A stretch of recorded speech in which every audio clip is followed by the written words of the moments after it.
missing that intro. I'm recording now. Sorry about that. Thank you. Thanks, Leanne, for calling that out. There's always something that gets missed here. So anyways, they've had 9 weeks to work on these projects, and this is kind of the end capstone. So we're going to be reviewing the top 3 from each school, or up to top 3 from each school. So there we go. And I'm looking for my list because I had it. There it is. And so we're going to go ahead and get started. So there's 2 categories of games in our programs, and that aligns with the 2 different kinds of schools that Ames has in its groups. The two groups are the comprehensive high schools, which are what you think of when you think of a normal high school. And each student in those programs spends 1 class period per day working in game design, which comes to a total, depending on the school and whether it's semester or year-long classes, of either 90 or 180 hours of working on their discipline. The Skill Center category is our other category, and those are 540-hour programs. So students spend, those are half day. So students spend basically periods, 1, 2, 3, or 4, 5, 6, working in those discipline projects. And that's why we split up those categories, because like 3 periods a day definitely gives you a little bit of an advantage. So we have the 3-period day programs and then the single period day programs. So that's about it on explanations of what's going on. So we're just going to launch into reviews and feedback discussions. So we're going to kind of call upon the panel on this one. So the first game that we're going to be discussing is Labyrinth by Capital High. And I forgot who we're doing for shot order. So if you guys could remind me on that. Oh, I need to find who's got the email. I think it was Crystal Walternelli, but if you guys go out of order, it's okay. Whatever you guys do is fine. I'm used to the American Idol setup where we just kind of go down the line. So I think I got volunteered to go first. Yep, voluntold. Voluntold. Okay. Labyrinth is the first one we're doing, yes? Yes. Mm-hmm. God, I have notes, so many notes. Okay, so Labyrinth is a really, really simple game. It controlled reasonably well. I appreciate like there were some efforts to add some sound effects when you pick up the cubes as you're moving through the level. It was super loud though, like so I wasn't expecting that feedback whenever I pick something up. I think you could use some more visual effects as well as the sound effects when you're picking up the other cubes in the level. And like a tracker to just kind of indicate like what the goal is, how many the player needs to locate and find, how many are left. And like what like the success criteria is. I think it's a little difficult to understand the intention of the game in its current state because there's not a lot to go on, but what was there functioned and was simple. I'll just jump right in then. Yeah. We'll just roll in. Yeah, so Labyrinth, I agree with the majority of what Crystal's already pointed out. I found it to be very interesting. It took me back to my days playing Atari 2600 and Commodore 64, so thank you very much for that reminiscent moment. I did find it interesting. I'm not sure if it was meant to be this way, but some part of my designer brain said there was an order in which picking up, and the musical chimes when you picked it up was the key. I did not have enough perseverance to figure it out all the way, though. Apologies. Yeah, it moved well. It felt good. It was a solid prototype. Something I would expect to see in like a half a day at a Ludum Dare, or Game Jam. I'm not sure if that's the other word. Yeah. Segue. So I really agree with all that. The controls felt really good. I was expecting from the instructions that there would be music playing all the time. So I was really excited when I actually heard the music when I picked up the items. I didn't really understand how the theme played into the game itself. I like how Walter explained that he didn't have enough perseverance to do it, but I also did wonder if I had to pick them up in a certain order. So I tried it a couple times, but I didn't actually get the order of the picking up the dots. So I thought it was really, really cute, and it did bring me also back to that nostalgic, early days of like ColecoVision or the Atari 2600. I thought it was really cool. Awesome. Thank you, guys. And I just thought as I was reading this and looking through my notes, I appreciate everybody else. Like, I know that all of your judges' screens are like notes here, notes here, notes here, and then the Discord and everything else. I just noticed in my notes, I forgot two things. So I'm gonna swing back. I forgot to have the judges introduce themselves, so I'm really sorry, guys. Worst MC ever, right? Okay, so we're gonna go ahead and just introduce in the same order, please. So Crystal, do you want to introduce yourself? Sure. My name is Crystal, and I currently manage the narrative department at Bungie on Destiny 2. Before that, I managed the design department at a different studio, and I had worked a lot on combat encounters and just, as I like to call it, killing players in fun and interesting ways. So I care a lot about combat, but I care a lot about how like story integrates into the combat. So moving towards like organizing a narrative discipline has had, come with like challenges, but also been like a really, really satisfying discipline to manage. So that's it. I very similar to the other teachers here. That's kind of what I do. I teach my reports how to navigate their careers. Hello, I'm Walter. I've been in the industry since about 2000, 2001. I came up through QA, so tester into design. I've worked on a couple of projects, probably stuff too old for this crew. Call of Duty 3, Black Ops, Zombies, Shadow series, there's Mordor and War. Recently, State of Decay 2, so that's where I met Nelly, because she's awesome, and one of the reasons I'm here to help out and be a panelist. I'm currently working in a company called Brassline Entertainment. I can't tell you what I'm working on. My name is Nelly. Currently, I manage and run the design department at Monolith. Before that, I actually worked with Crystal at our previous company. My specialty really focuses on creating open world and content in MMOs. So, I really am inspired and passionate about creating storytelling, environmental storytelling in video games. And yeah, I've been in the industry for about 14, 15 years right now. So the games that I've actually worked on is probably, really, really old and makes me sad to think about. So yeah, that's me. Thanks, guys. The other two judges who helped us with scoring, but were both unable to make it today due to other commitments, were Sam George. He's an experimental games project person who focuses with neuroscience and physiology data. And he was the co-founder of MindMall. And the other person who has been helping us a lot behind the scenes is Kate Edwards. She's the executive director of Global Game Jam. And she's the current CEO and geographer at Geography. I don't know if that's geography or geography, I'm sorry. And she's been working on a lot of different titles for years now. And she used to be the executive director of the International Game Developers Association. So our panel this year has been super awesome. I just wanna call out everybody and say how lucky we are to have you guys here. So this is really awesome. And then the other thing I did forget to call out related to the panel is following the awards segment, which will be immediately after all the commentaries. We are doing an AMA, which is Ask Us Anything with the panel. So if you have questions or think of questions or things like that, definitely you can drop those. You can start dropping those in chat now if you want. I'm going to start collating those into a giant notepad document. And then definitely when we get transitioned into that segment of it, we'll be taking questions there too. So be thinking of those questions, guys. All right, I think that is hopefully the last of the announcements. Sorry about that. I think that's all of the announcements now. So let's go ahead and shift into the next game, which was Person Man.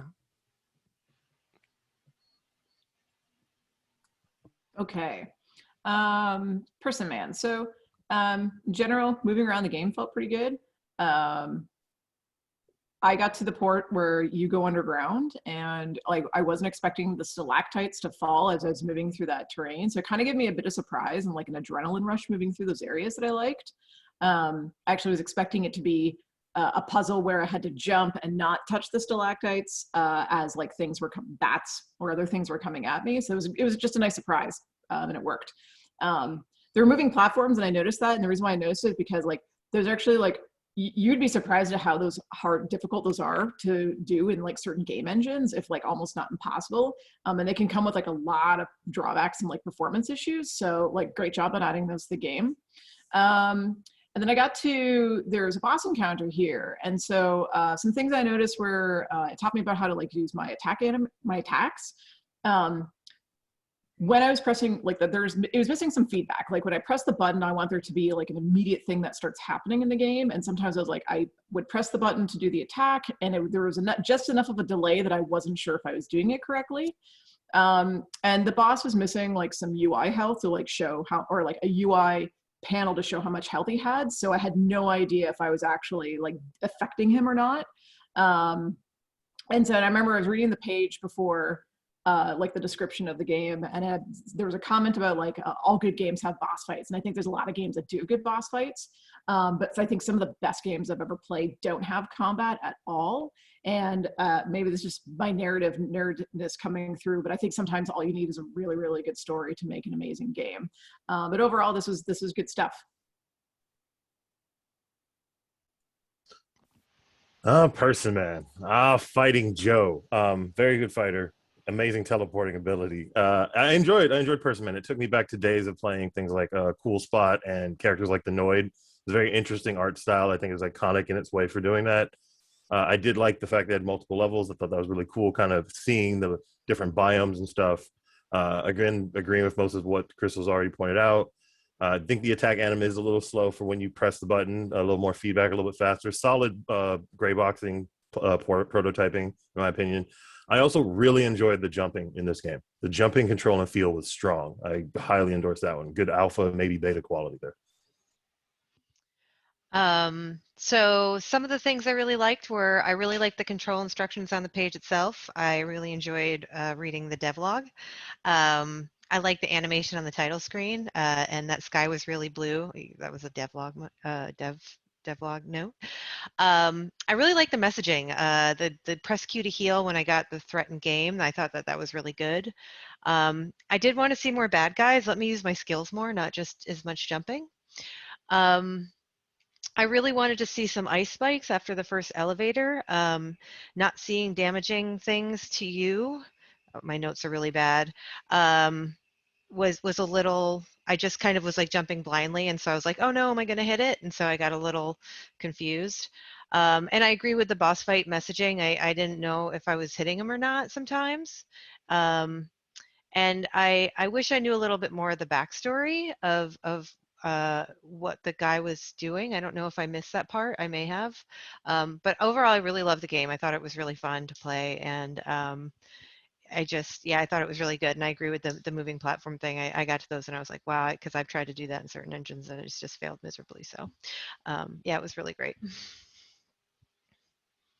I've also tried to implement that in engines and not very well. So that's a tough one. All right. And then our last game from Capital High, not our last comprehensive, but our last Capital High game, because I've been forgetting to introduce the schools for those two. So the first two games have been Capital High. This is our third one, is Jackalope. Okay. Great job with the 8-bit art. That was the first thing I noticed on the load screen getting in here, and it added a little bit of depth to the levels. Controls all made sense. And I like the Mario-like aspect of the game. And just like, there's a general expectation I had of certain things in the level as I went through them, and like my expectations were met. So I assumed if I fell in the water, I would die, and I did. You know, I assumed if I touched certain things, it would take damage, and I did. The question I have is like, are there more levels? When I completed the level, I got a message and a black screen. So it looked like it was going to lead into it or load into a new level, and it didn't.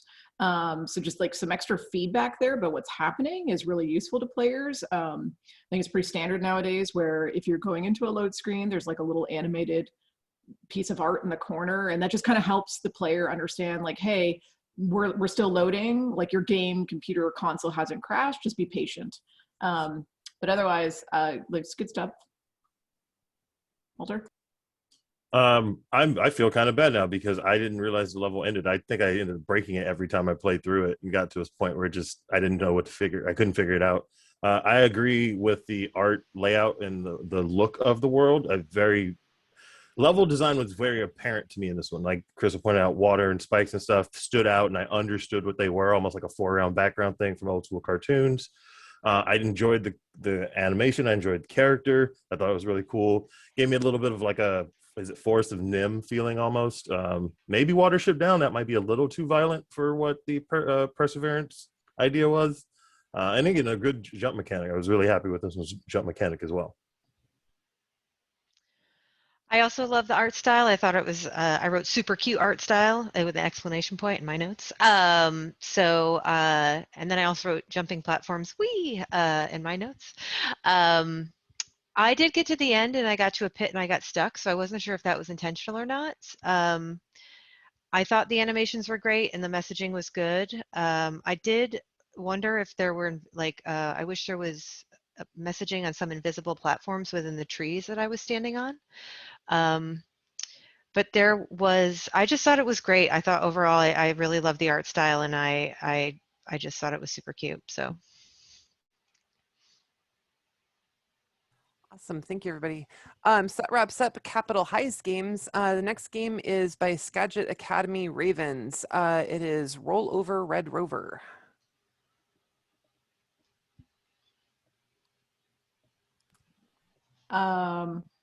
Man, this is the part where I like play the game and then I totally didn't write notes, or I put them in some weird order. Now I can't find my notes.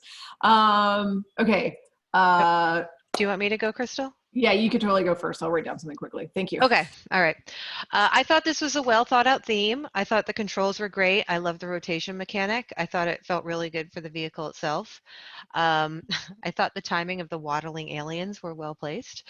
I thought that I was able to find the crystal in a good amount of time. It didn't feel too quickly and it wasn't like slow and it didn't feel like it was dragging on. I didn't get really frustrated while playing it. And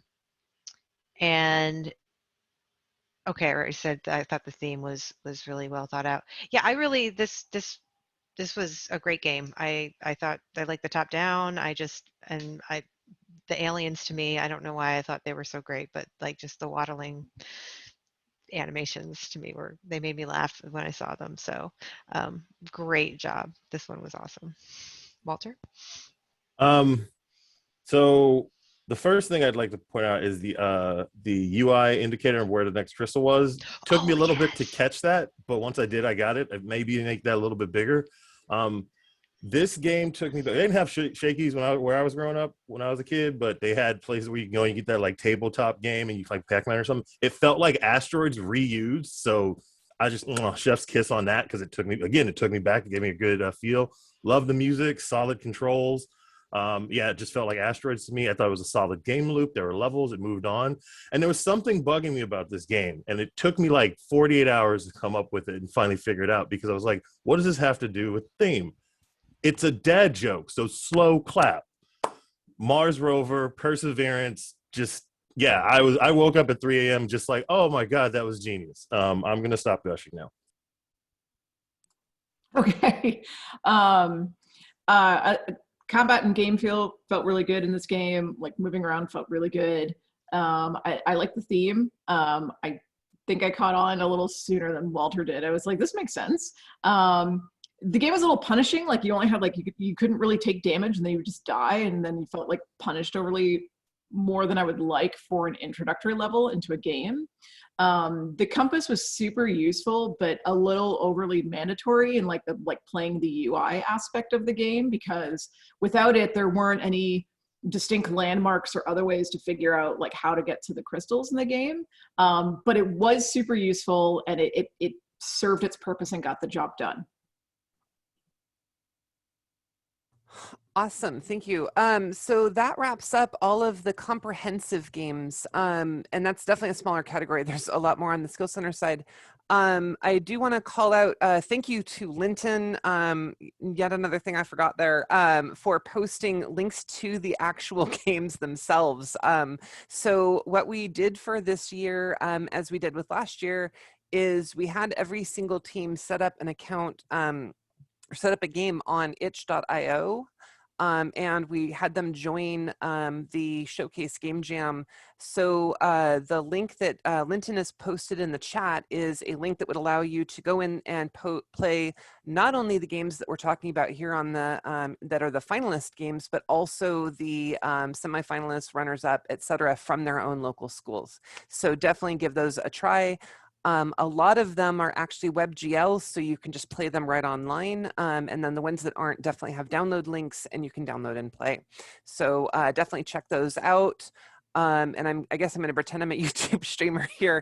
Like and subscribe to their channels, and you know, they've got comment sections. You know, give them some love, because again, they've put in a lot of hard work, and so it's really cool that we can get more people to play those. So definitely check those out, and thank you, Linton, for posting that link.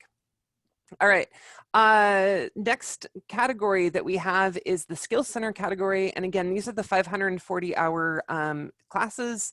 And so they had 3 periods per day for 9 weeks like the others, or I'm sorry, unlike the others, they had 3 periods per day over 9 weeks to be working on things. So our first 3 games are from Northwest Career and Technical Academy up in Skagit. And the first one is Bonehead by Skeleton Key. Okay. So I really liked the ability to like use your head as a projectile that I could throw. I want to see like more either like depth over time there or additional ways you can use the head and unlocking it. Like ways for it to turn into like a boomerang so it could hit multiple of like slimes at the same time, or some sort of like magnetic retrieve, like where you could grapple it back to yourself. Main reason there is it was just very, very difficult game to get into, because like your only defense, you would basically throw it away and then you'd be completely defenseless.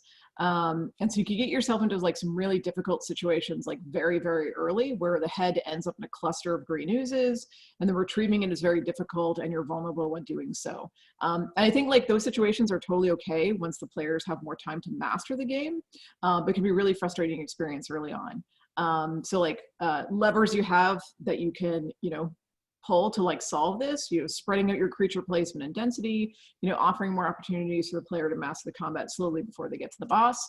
But overall, I thought there was like some nice stuff there, and I like that the health bar was actually communicated with like the little bones reticle. Yeah, Bonehead was really interesting. I love the music. The combat loop was very difficult. I understand. I feel like it's sitting on the perseverance idea, and that you only have that power, you throw it away, and you have to persevere to get it back.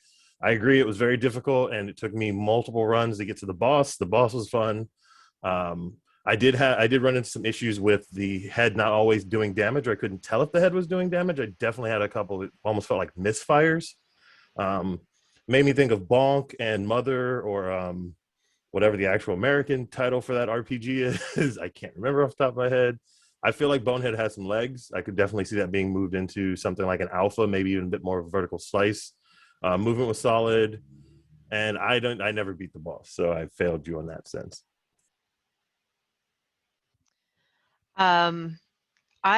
I thought Bonehead was really great. I will admit I really struggled with it difficulty-wise. I wasn't sure if the blobs ever died. I had to watch the video to see that they did, because I just kept dying over and over and over again because I'm really bad at these types of games. It's not you, it's me, trust me.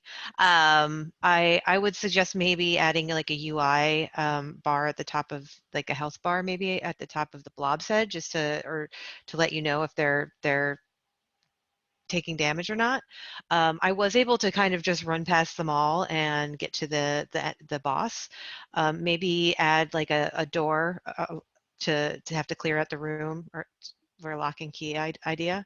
I did love the music, and I absolutely love the health bar on the reticle. I thought that was really, really neat. That was a really good idea and well implemented. So great game. Awesome. Our next game is Ninja Tower. Okay, so the theme of the game actually worked better for me than I thought it would, because I definitely felt like I had to like persevere to get up to like higher levels. I'm not normally a person who plays platformers like this, So it was not an easy game to play. The game, there's definitely like just an all up like feedback all around request where enemies could use a health bar. It felt like I was shooting them and being successful, but not seeing the reaction I expected. Like I expected them to die with one throwing star. And it was obvious. It was like, took 2 or 3 hits to kill them. So they could use a health bar. I think everything tied together pretty well. And I think in general, like the next step would be like, you'd look out for a little bit more variety in terms of like what your ninja can do. But it was a good overall solid vertical slice of like the intention of what the game is, I think. So if Ninja Tower, I echo what Crystal says about the attacks. I felt like the Ninja Star's collider was too big, and there were times where it felt visually like the star should have kept going, but it stopped. It was especially noticeable in vertical diagonal attacks, both up and down. I had a lot of trouble getting good shots out. I feel like some of the platforms are overcrowded with enemies, not always a place where I could easily go safely and observe. Something with platformers is you usually want to look at, give the player, at least for a slower one, Sonic's a bit different in that aspect, but Mario stuff, you want to give the player a moment to figure out what they're going to do and then execute on a plan, where I felt like most of the time I was just jumping and firing and hoping I was going to make it. Movement, I had a lot of collider issues. I felt like I had a lot of collider issues. It might just be I wasn't very good at it. I did notice the spikes seemed a bit inconsistent. Like enemies could walk through spikes, but they would hurt me. So that felt like a bit of weird feedback. I like the idea. Took me back to like Dynasty Warriors stuff. So I thought the theme was pretty strong overall. I totally agree with everything they said. I thought the first level was really great. It taught the player how to do everything in a really simple, non-threatening way. I got to the second level though, and then I just got my butt handed to me. So, I think that maybe be a little more forgiving on the second level and allow me not to die off the bat. I did think going back to the first level after dying right away on the second level could be punishing if you continue to do that, but I couldn't get past the second level just because I kept dying over and over again. But I loved it. I thought it was really great. I think that this one has a ton of potential if you, as like, a great vertical slice, and I thought it was really good. Awesome. Thanks, guys. Our next game is Ethero with Project Ethero. And I apologize if I didn't pronounce that right. Okay, first thing I noticed was I had access to multiple weapons at the very beginning of the game. I really like this because it gave me different ways to, or different options to solve the puzzle early on. And each of them had like very clearly unique different firing styles. So I felt like I had lots of options. There was some good usage of sound and reloading sound effects there as well. I think missing some feedback just on some of the like in-game instructions. The instructions were on the web page for the game file, but they weren't in the game itself. And I mean, if you look at games these days, they don't even come with manuals anymore. So there's kind of an expectation that all of that is taught within the game systems. I couldn't get past, I got into once I figured out how to get into the rooms and through the doors, there was a room with these eyeball things that were shooting tons of projectiles, and I couldn't get past it because one hit would just kill me. And so the question I have is who the intended audience for this type of game is for. If you're going after, kind of like. You're muted. I'm muted? I muted the whole time, or did I just. Crystal, I'm sorry. I went to go let somebody in and co-host, and I muted you for like 10 seconds there. So sorry, that was me, and I apologize. I see how it is. So I was talking about just intended audience, going after the Super Meat Boy crowd and those really, really punishing games where you have to have like perfect execution to get through the games, and this is fine. But if you want a really, really broad audience for your game, then you have to ease them into the difficulty. So I definitely ran into some control issues. I was using mouse and keyboard. Doors were the first thing I had to figure out because it wasn't just press the interact button. I also had to have my mouse over it, I believe. There was a highlight over that brush when it happened. If it's a brush or spray, apologies if I'm using the wrong word. It felt weird not to know when I was going to reload. It took a few runs to figure out, okay, this gun has this many bullets, and I started counting them, so I felt like Dirty Harry. That's probably a really old reference that very few people get. Shotgun, best weapon, period. I mean, I just love me a shotgun. I agree with Crystal. When I hit those eyes is where I definitely started hitting my wall. I felt like it was mixing between like bullet hell, 1942 style, and there's a top-down game where you're like a psychotic, a psychotic killer with a mask. It felt like it was kind of an homage to that game as well. I found the room layout to be really good. The placement of the enemies in it made it difficult. That might have been on purpose. Like it was very breach and clear thought process. And I feel like it set it felt like it set in line with the theme from just, you know, needing to grind it in, though I understand that's not necessarily the greatest gameplay for everyone. All right. I also agreed with the variety of weapons. I love options. I also had trouble with the doors. I kind of ran around that first room for a while being like, what do I do? I also went into the room with the eyes and got destroyed right away. So, you know, that was just, yep. I loved the sounds, and I really wanted to know what checkpoint mode was when I was looking in the options. Like I agree with Crystal. You know, most games have the instructions in it, and so I started pressing things, and I just was like, "Ooh, what is checkpoint mode?" And I think I had it on just to see what it was, and and then I played with it off, and I don't know if it made a difference in the game I was playing. But again, I didn't get very far. Yeah, that's my feedback. Great game. All right, thanks everybody. So our next game is from Puget Sound Skill Center. It is Team Dishonored with Slaughter Park. Okay. First thing I noticed, game had difficulty settings. I love that.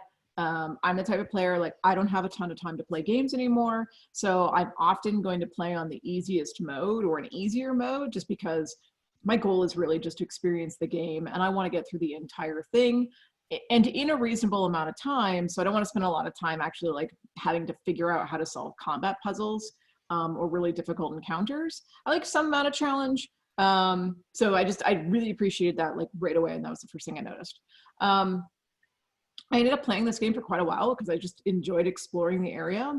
And I was always having this like sense of like danger about me because I only had a small area where I felt safe because that's what the flashlight was exposing for me. That mechanic was amazing, like great job on that. It was like just enough of like that sense of safety, but then also kept everything else, you know, feeling really eerie. It was a little unclear about what to do beyond exploring around. I saw the murderous clown killer like moving around, and that kind of made me go like, no, don't go near that thing. And then like I wasn't sure if like, do I attack it? Do I just avoid it? What type of game is this? There were things I found that I could pick up, but I couldn't use them, or the game didn't tell me how to use them or what I could do with them. So I think I just enjoyed the theme quite a lot overall. I really wanted to know more about this mystery and like the little setup that happened at the beginning of the game narratively. And again, just great job on the flashlight mechanic. That was really, really well done. Respectfully, y'all murdered me in the very first second because of the music. I used Super Bowl headphones, and that like came through really loud and knocked me out of my chair, even though I stand up all the time. The aesthetic was excellent in this game. I really liked it.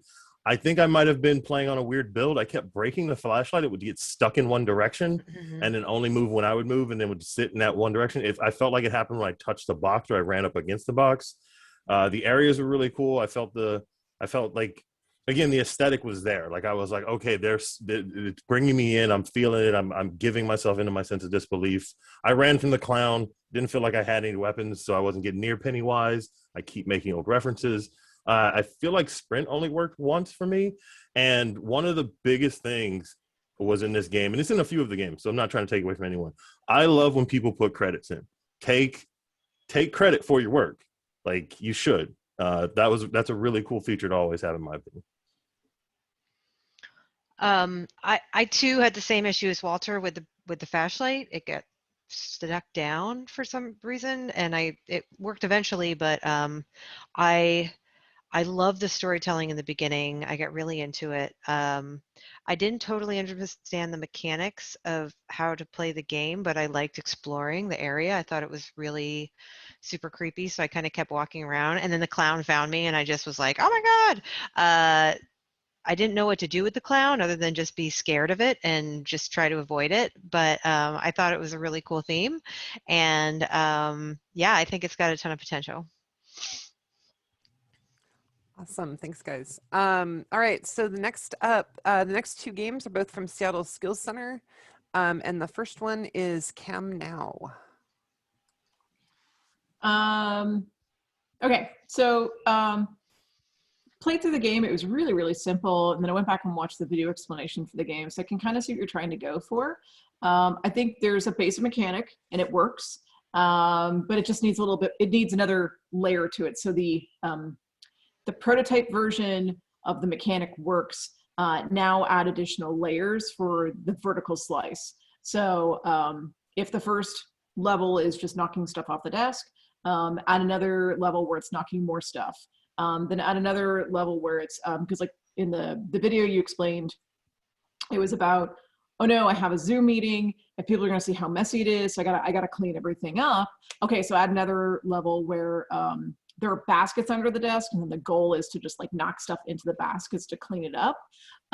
It was simple, and what was there worked. I was just looking for more things to do. Definitely parrot that. It felt over quickly. Took me back to, I'm just talking about all the things I'm reminiscing about. It took me back to Newgrounds. I would love this game on a flash setting where, like, if I'm having a rough day at work, I understand that's not part of the theme, but I could bring it up, knock everything off my desk, and then get back to work. It was a good stress reliever in that way. I definitely put a couple of cycles into the game. Yeah, I was knocking stuff off the desk and then shutting down and then starting it up again. So there's a loop there. And I think Crystal gave some great steps forward onto actually solidifying it completely. Yeah, I thought this was really cool. I agree with, like, you know, adding some like levels of progression to it. You know, I think that I think adding some reactions to some of the animations would be really cool. And yeah, I thought it was like a really neat, oh my gosh, I can't think of the word I'm thinking of, idea. I know there's a better word, but my mind has just gone completely blank. So yes, really cool. Awesome. Thanks, everybody. All right. And the last Seattle Skills Center game is Tower of Resolve. Okay. First reaction was like, wow, this is a full 3D environment. This is super, super cool. I absolutely love cel shaded art, so I really enjoyed the art quite a bit. I lost a life at one point, and it wasn't really clear what caused it. So I think you're missing a little bit of feedback in terms of when you take damage or when you're going to lose a life. The camera controls could be a lot smoother when you're looking around the world. And I think the reason is there's so many first-person games out there that there's just kind of like a bar that's already been set. And you need to hit that bar at minimum for the game to feel really, really good. For me, it just felt like the camera just moved a little too fast and unnaturally compared to what I was expecting. And I think in general, like the level design could use more landmarking. One of the issues I think is because everything was the same color, it was really hard in some of the narrow channels when you're moving through the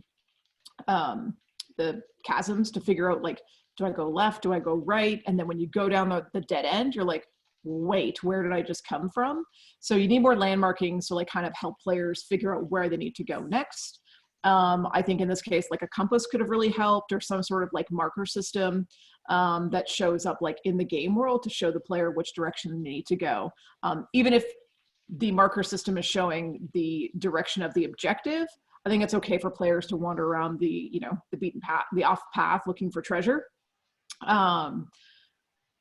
Skeletons and all the little creatures that were running at me, definitely fun, like just machine gunning crossbow bolts at them and making my way through the level. And I made it to like the big tower at the end. So like thematically it was really cool. I really quite like this game a lot. Yeah, to reiterate on what Chris was saying, I definitely enjoyed the environment. It felt good. It was monochrome in a way, one color. I did get lost a couple times in the hallways between arenas because once you do a 180 or even like a 90-degree, it's real hard to understand where you are anymore. The crossbow coming up on vertical axis was distracting. I found most of the time when I was coming after enemies, I was just kind of like lobbing shots from the distance as fast as I could, maybe a cooldown on shooting. I mean, there's a couple things I think you could do with the crossbow overall in that fact. In that sense, spawning felt random, which I mean is solid for this level of it. I did kill 20, but I never ran into a leader. I feel like maybe I just wasn't in the right spot when it happened. Again, it's kind of hard to tell where I was after a few minutes. The movement, in my opinion, was just a little too slow for the scale of the world. It would feel like I'd clear an arena and then be moving for, probably 20 seconds, but it felt longer to get through that area and move to the next spot. Very happy to see volume control in your UI. That is some polished level stuff real early, and I gotta call that out. That's awesome. So I love the art style. I thought the kind of contrasting like color scheme was really neat. I thought it was very different, and the color palette was cool. I did end up seeing one of the leaders, the boss guys, after I killed 20 of them, and I thought that was kind of like Slender Man, and I was just like, oh, this is awesome. I even said it in that voice. I thought that maybe adding a compass to the UI would help me get a little bit unlost, because I ended up kind of going towards like the tower in the distance, but I don't think I was supposed to go that way. I was kind of supposed to go like another way. At least I figured that out after a while. So yeah, I thought this game had a really good start. It was a really good beta level, and I think that with a little bit of polish, it would be a really, really good vertical slice. All right, thank you. And speaking of vertical slice, I got a question in chat. What the heck is a vertical slice? So I always forget, right? Like I'm so used to like, me and the panelists and the teachers, and we all just kind of talk about it. So I feel like this is a good time, and judges, if you want to jump in, feel free to like add or expand or just completely replace my description. But what we talk about when we talk about vertical slice is usually a fully developed chunk of game that kind of covers everything, and that's why we call it vertical slice. The game isn't particularly broad typically. It isn't particularly long typically. It's usually just, like a level plus maybe a boss encounter. They're usually really, really, really short experiences, but what we're aiming for with those is a lot of polish so that it looks like a 3-second snippet, 3-minute snippet of like what we would actually publish in the game if we were able to publish. And that's our target here. So depending on competitions, some game competitions kind of focus on like, what's the overall, thing? Can you show me that you've got, some things here you're starting, things like that. Our contest is about basically trying to make that perfect experience, even if that perfect experience is a little on the short side. And honestly, especially for those of you in the room who are non-developers, there is no getting a perfect experience in 9 weeks. It just ain't going to happen. But is trying to get it as close to that, albeit again short, as you can in that time. So what we're looking for is things like clean UI, things like calling out Walter's volume controls, calling out particle systems, and all those little things that make the game feel done is kind of our target here. And so students should be spending time, instead of adding, like 95 levels, making the one level that they've got just really, really good. So that's kind of the focus of our competition. Just gonna see if any of the judges wanted to add. No, anything that's absolutely okay. like, yeah, like almost, yeah. That was good. Okay. All right. So great. All right. So our last 3 games are from Snow Isle Tech. Those are, that's another Skill Center program. And the first one from them is Lucidity with Bunna Bee's Killer Cruise. Okay. Managing a narrative department, the first thing that I noticed was VO, and so that was just instantly exciting. That's always one of the most fun parts of managing the narrative team, is we get to work with VO and those actors. I really like the story setup to this. Like, I was really interested, like instantly like, okay, like what happened? Let's get into this world and find out more. How you use the skills wasn't as intuitive to me as I would have liked. I did really like that I got to pick one at the beginning and that there was some choice and it was really well explained. And so like, and it did feel a little like League of Legends in terms of like some of the skill shots that you would use, but it was lacking some of the crispness on execution. And so like with the fast-paced nature of everything that was happening, I just wanted it to be a slightly more responsive to feel a little bit more fluid. And so like some of them like required like a double click, and I think it could have just done without that. So there was a slashing ability that was just like kind of a point blank AoE around the player character that didn't need another click in order to like execute it. That could have just been a thing that you press one and done. Cooldowns on the UI were super clear.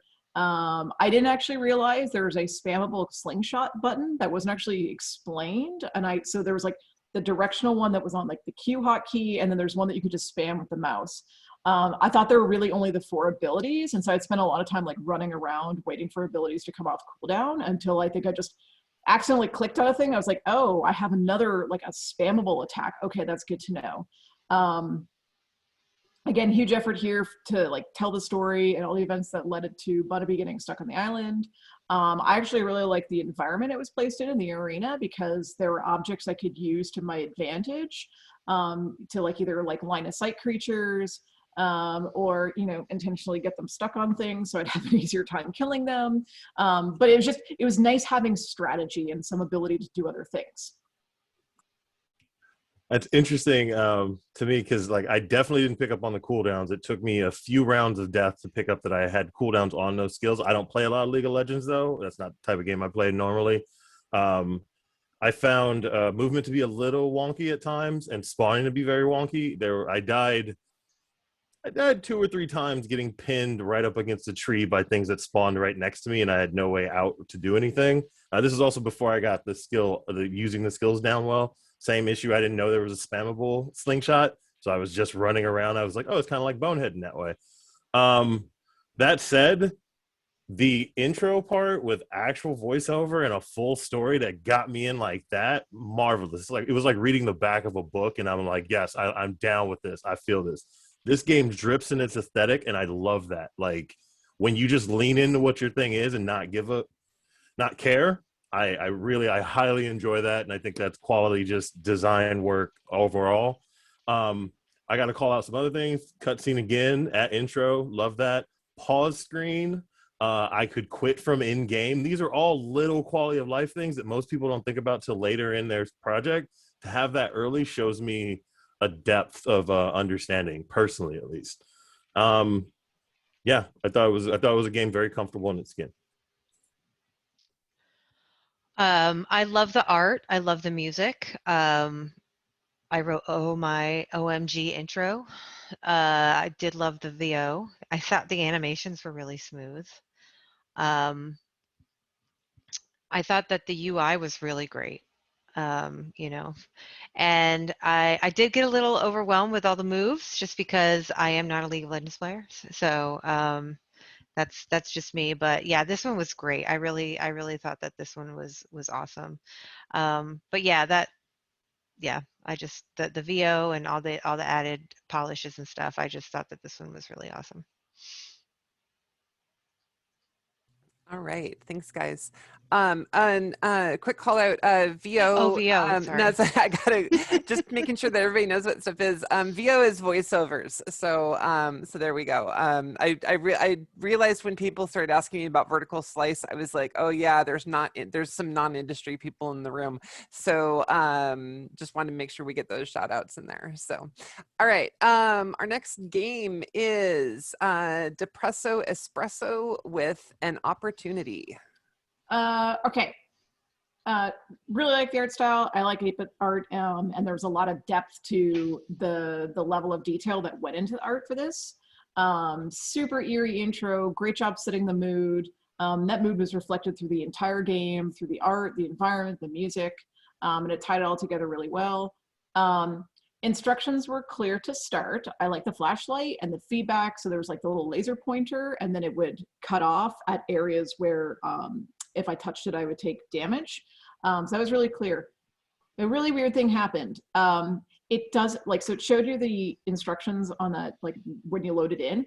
It didn't show you that there was a reload button, and for some reason I never pressed R to try to reload, so I just assumed I couldn't reload the weapon. So it was weird where like I got part of the instructions but not all the instructions.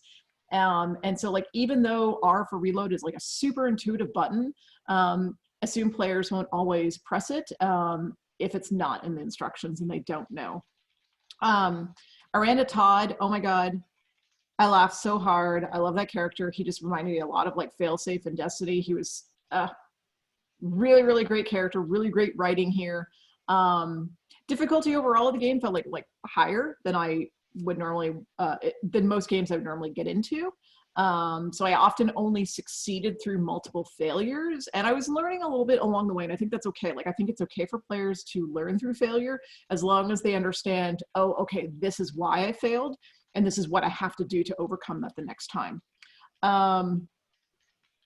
If I touched something, it felt like there was no way to recover. And I think some of that came down to like the feedbacks. Like if you touch part of the wall and your oxygen would start depleting, there would be a constant hissing sound the game would play. So it made me kind of panic and feel like, oh my God, it's just going to keep losing oxygen. I'll never recover. And I didn't realize it would actually kind of stabilize, and it was just a part of oxygen. So make that super clear that like you're losing oxygen up until a point and now it has stabilized. I think there was a bit of a missed opportunity to really, really play into the player fantasy here, because I didn't see any ways to recover oxygen unless I died, and then I would just, I would recover oxygen when I hit like checkpoints. But narratively, that didn't really make sense. But you had O2 canisters like floating all around, and I'm like, that is exactly what I expected it to be. I expected it to be like a resource recharge where I could lose a little and then fly into those oxygen canisters and like recover more oxygen to keep going. Again, I got to the bunker door, and again, I just wrote in all caps, Todd, with a million exclamation marks. I'm just really, really impressed at like that level of character development and writing in the game. It was really well done. I mean, I can't add, I mean, all that stuff I completely and totally agree with. I found a couple of weird issues, at least personally for me. I felt like dying enemies, like I could kill an enemy, but they could be close to me and their collider was still doing damage to me. So they die and I would die. That felt like a really weird feedback loop for me. Reload does take a long time. I felt like the weapon didn't always have enough ammo, if that makes any sense. Enemies would remember where I would keep sense of me after I died. So if I died 2-3 enemies, when I checkpointed back in, they would be immediately coming after me. So that felt a little off, a little unfair. Not in a bad way, kind of actually a respectful call out, another reminiscing thing. Navi was annoying as hell. I know it's not Navi, but it felt like Navi from back in the day. Gotta call out the settings, gotta call out the credits, intro cutscene again. Another game that's dripping in its aesthetic. Like I love that. The context fits Perseverance very clearly to me. And I mean, I just enjoyed it. I could definitely see playing this again on like a Newgrounds or something when I had like 5-10 minutes between meetings at work. Well, they stole my thunder, so thanks, guys. I really like the fact the instructions when you come in, the intro is very polished. You made your own sound. I thought that was really, really awesome. I wrote that I love Todd. Todd was awesome.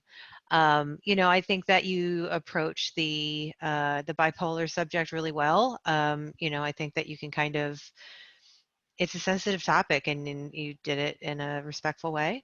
The movement mechanic was really fun. I had a really good time with this game. I thought the environment was good. The character development was good. I wanted to hang out with Todd. Todd reminded me a lot of myself. So I was, I would high five that person thing, whatever. If I saw them on the street. I really enjoyed this game. So. Awesome. Thanks, everybody. And our last game in the Skill Center category is Raccoony with Through the Winter. Okay. First thing I noticed, and I should actually call it like many of the games did this. I just ended up actually playing this game first because I played all the games in reverse. You painted the instructions in the background, and I thought that was like super clever because I couldn't accidentally skip past the instructions and be like, wait, what did they just tell me how to do? So like great job to like this game and all the other games that would just put it as part of like the background of the skybox so that I couldn't miss it. The jump was pretty intuitive, but I felt that the pickup could be more intuitive. For PC games, it's often like usually E to interact with an object or sometimes F. So control, I was expecting it to be like a crouch, and it was just an awkward button to have to press to pick up things. The video walkthrough did a great job of explaining the controls, but also make sure you put those explanations in the game because I think a few of them are missing. So like, for example, like in my playthrough, I never learned how to throw the objects by holding control. So again, assume players are not going to read the instructions and make it really, really easy for them to figure things out. And it was great. Like the things that I could interact with in the world were very, very clearly marked, like little sparklies. It would be nice to be able to interact with the berries while I have like a stick or a rock equipped. I had to drop it first in order to pick up the berries. And like the current iteration of the game was just missing feedback on why I couldn't or if it was intentional. I don't know if this is a bug, but I ran out of time like during the day-night cycle and with not enough berries, and then it restarted me and I still had my stick equipped, which, you know, leads to like my next point of feedback. I didn't realize there was a day-night cycle. Like it wasn't really obvious at first. So like make it really clear there's a timed element. It was very obvious after I failed. I was like, oh, okay, I got it. Now I can track my timer and see what's happening. I like the depth of field with the art and the general style. Bonus points, there were underwater animations. Like that is, again, like similar to the comment about moving platforms, it's way more work than you think it is. There are games that will just completely avoid underwater combat, like underwater altogether, to avoid having to like build animations for that. There's a lot of Batman games where like you fall in the water, you just die. It was unclear to beat how the wolves, like I eventually figured it out. One of the wolves had like a stick above his head, but the other one had like an exclamation mark. So it wasn't, was it a rock? I'm not really sure. So just again, more feedback on clarity and direction. I noticed and I really appreciated that the music changed between the day and night cycle. So more mood and atmosphere, and small detail, but like really good job with the autosave. I think it's just expected in all modern games these days. And there was like good feedback with like little berries spinning in the corner that it was saving the game for me. But overall, good game. Definitely want to double down on the comment about swimming. I mean, early Assassin's Creed, a guy could climb up a wall but couldn't swim across a small channel. You had swimming in the game, which is very impressive for an early push of any level game. I also completely did not. I played enough Harvest Moon. I should have known better. I did not know it was a day-night cycle. I ended up losing my first time with one berry lower than I needed. So that was like ended up playing it for 30 more minutes so I could make sure to win. I thought the pack alive mechanic, survival mechanic, was just completely into the theme. I thought, you know, that felt really good again. Again, aesthetic was strong. I felt it a lot. It's a full game loop. I have to give a lot of credit to that. It's a full game loop, autosave and everything. And again, pause screen, credits, options, and a studio splash screen. There was a splash screen at the beginning, a legal screen. I had to give credit on that too. I really enjoyed this game. I love the aesthetic. I thought the instructions, again, were really good. I did get confused a little bit about that I had to kill the boss with the rock at the bottom.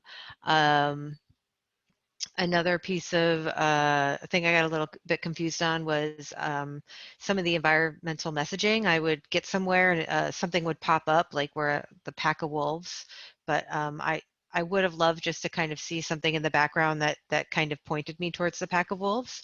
I love the water mechanic. I really got excited about that. That was really cool. I too love the day-night cycle. I did die too, and the fact that there was a full game loop was really, really cool. So yeah, I thought this one was also really great. So yeah. All right. That wraps up all of the panel feedback section of today's events. Given that we're a little bit over an hour in, and we're going to go ahead and do our awards and the AMA, we're going to go ahead and do a short intermission beforehand.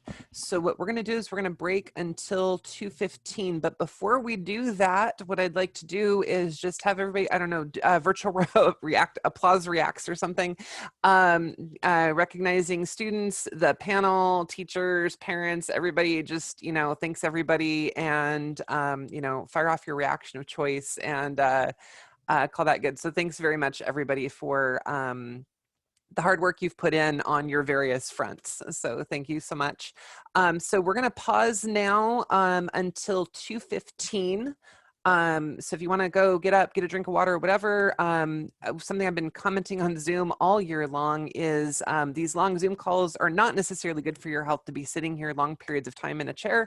Get up, stand up, stretch, get a drink of water, use the restroom, get some fresh air. Self-care is so important in the era of Zoom. So please step away from the keyboard for a couple minutes and we will see you back here at 2:15. Thanks everybody.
Okay, it is 2:15. Let's get some awards handed out. So, just a reminder, we are going to be doing an AMA after the award session. AMA is Ask Me Anythings. So if you have any questions for panel, you can totally send those through chat or whatever. But we'll be doing that following the awards ceremony. So awards this year are a little different. Those of you who've been paying attention to the contest the last couple of years, we've typically done a basically a top 3 in each of the categories. So top 3 comprehensives and top 3 skill centers. This year we kind of shook things up a little bit. One of our board members, and honestly, I don't remember whose idea it was. I wish I could take credit for it, but it wasn't me. Wanted to put in some extra awards to also recognize the fact that even if you're not the #1 game, there's also some really, really cool moments in other in each project. And some people do some fantastic things with sound, some fantastic things with characters, some fantastic things with control schemes. And so as that idea kind of morphed and evolved and things like that, it became what we're calling the Outstanding Achievement Awards. And so we'll kind of announce those first, but basically those are for really specific categories. So for example, Outstanding Achievement in Sound or Outstanding Achievement in Character Development. So those are a separate set of categories, and then we'll launch into the Game of the Year award, which is what formerly was the only award that we had. So we're gonna see if my screen sharing is working right. It did not. My other attempt at this didn't work right in the rehearsals, so I'm hoping that the awards one works. We will see here. All right, so I'm hoping that that's looking good. Getting some thumbs up, so thank you guys. All right, so our first one is our Outstanding Achievement in Gameplay Mechanics.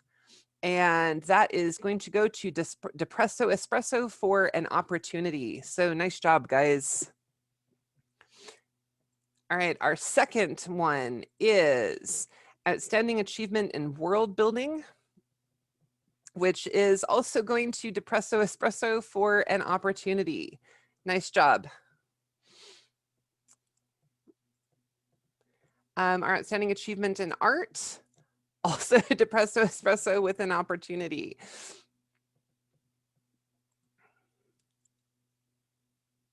Outstanding Achievement in Character Design for Lucidity with Bunnaby's Killer Cruise. Good job, Lucidity.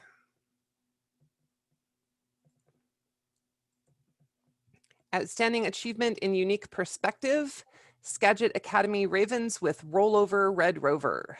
Nice job, everybody. Our Outstanding Achievement in Sound Design, Depresso Espresso with an opportunity.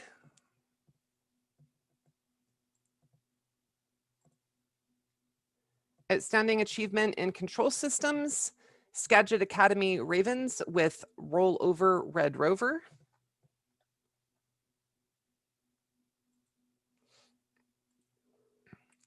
Outstanding Achievement in UI UX goes to Lucidity for Bunnaby's Killer Cruise. I think that's the last of the outstanding achievements. So let me check this out. Okay, Game of the Year in Comprehensive category, 3rd place goes to Fourth Games Jackalope. That got a little confusing to me. But 4th place Jackalope, congratulations, guys. 2nd place went to Beanco Games with Person Man. Nice job. And this year's Game of the Year in the Comprehensive category is Skagit Academy Ravens with Rollover Red Rover. Nice job, Skagit Academy Ravens. For our Skill Center category Game of the Year, 3rd place goes to Skeleton Key with Bonehead. 2nd place, Depresso Espresso with an opportunity. And the 2021 Game of the Year in the Skills Center category goes to Raccoony with Through the Winter. Nice job, everybody. Congratulations to all of our competitors and congrats to the winners this year. Nice job, everyone.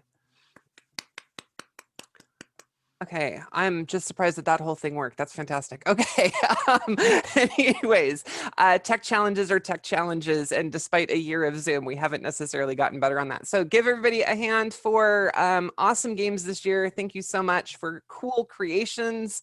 That's what AIMS is about, is those creators and everything else. So congrats to everybody for all of your hard work. Just getting here this year, there was a lot of competition at the local schools. So just making it into the top 3 and making it into the finals is an awesome accomplishment. So nice job, everybody. All right. So we are going to pivot here and switch gears, and we're now going to launch into our AMA, which is Ask Us Anything, with our awesome panel. So if anybody has any questions, please drop them in chat. We're going to go ahead and start going through those now. And right now, I don't have any questions yet, so I don't have anything to warm them up with yet. So if anybody's May I just interrupt? I'll do what I do to all my meetings. I'll just jump in and without any Please, go for permission and it. just start speaking. I would like to point out, like, as someone who's been in the industry and done a few game jams, that's not trying to blow my own ego up. All of these projects to me feel shipped. And that's something a lot of devs take a while to be able to say amongst their craft. Like, you'll find when you get into the industry, you might not always get the thing out that you've been working on. And these to me are all shipped examples. So I'd like to congratulate all the students on that, especially at this age, to be able to pull something off like that. Like, all of my Doom and Quake mods when I was 15, 16, barely got 10 to 20% done. So the fact that you guys even got over 50%, 90, 100% is just, it's laudable. It's awesome. I'm trying not to curse because that's my normal means of communication. Hey, Jim, do you mind recording again? According to me, it's still recording from the first time. I forgot to I was going to pause us during the intermission and I forgot. So if it's still doing its magic, totally cool, because So- I'll edit that down. there, as I say, there's going to be about 7 minutes of dead air there, but that's I'll just interject real quick, because what Walter just said was magic, and I'm glad that we've captured that, is that I'm going to take the video file from this and chop it up. And at aims.team, our website, which I just posted all the previous competitions there, so you can go check out the videos from since 2016. But I'm going to take the video here, I'll chop it up and put it by team categories. And so people can watch the comments specifically for their teams if they click on it on that page. And I'll be publishing that within a week. Yeah, thanks. That's all. awesome. Thank you, Scott. And yeah, Scott's our resident videographer on our group. So appreciate all of your work in being our archivist over the last, I don't know, 7 years, I think. We were trying to figure out the math on that today. I suppose if I went to your website and looked it up, it would probably tell me because you've been archiving us since the beginning. So awesome work. So thank you so much. Okay, so we have gotten a couple questions in, so now I can actually get that part started. So I have a question from Derek, which was, what steps do you recommend taking after and during college in order to become a full-time game designer? And panels can go any order, feel free, jump in, talk over each other, whatever. I'm not sure if I can give any good feedback to this because I barely made it out of high school and I got into the industry by basically working my way up from the mailroom, which is quality assurance. My personal opinion, and it wouldn't actually have to do with being in college, it's finished stuff. Like, it's very easy, at least I find as myself as a designer, it's very easy to think of something, start on it, come up with something else that feels better and or different, and then jump on that new train instead of finishing or even getting to a certain point with what I have.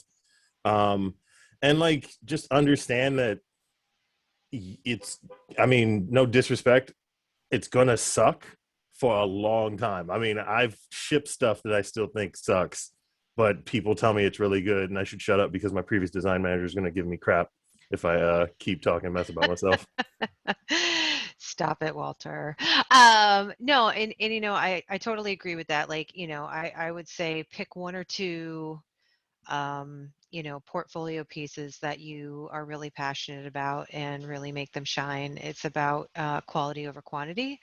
I think that some of the folks that I have worked with that, have recently graduated college and that are looking for jobs, my advice to them is really just kind of continue working on those pieces that they have in college. Find your passion about, you know, a certain aspect of design that you may want to go into, and really, you know, just kind of really focus on that and dig into it, and you know, just kind of make sure that that shines, even if you are working on a big piece. Just but you know, as a hiring manager, I'd really rather see 1 or 2 or 3 really well polished things over 15 okay things when it comes to looking at portfolios. Crystal? Yeah, there's like a bit of a networking component as well. Like, don't be afraid to just reach out to someone and say like, hey, could you give me some feedback on this or some advice? I think that game developers really like talking a lot about what we do. And, you know, for some of us who've been in the industry for a long time, we almost fell into it accidentally. So it's hard for us to have like really good perspective on how people get in.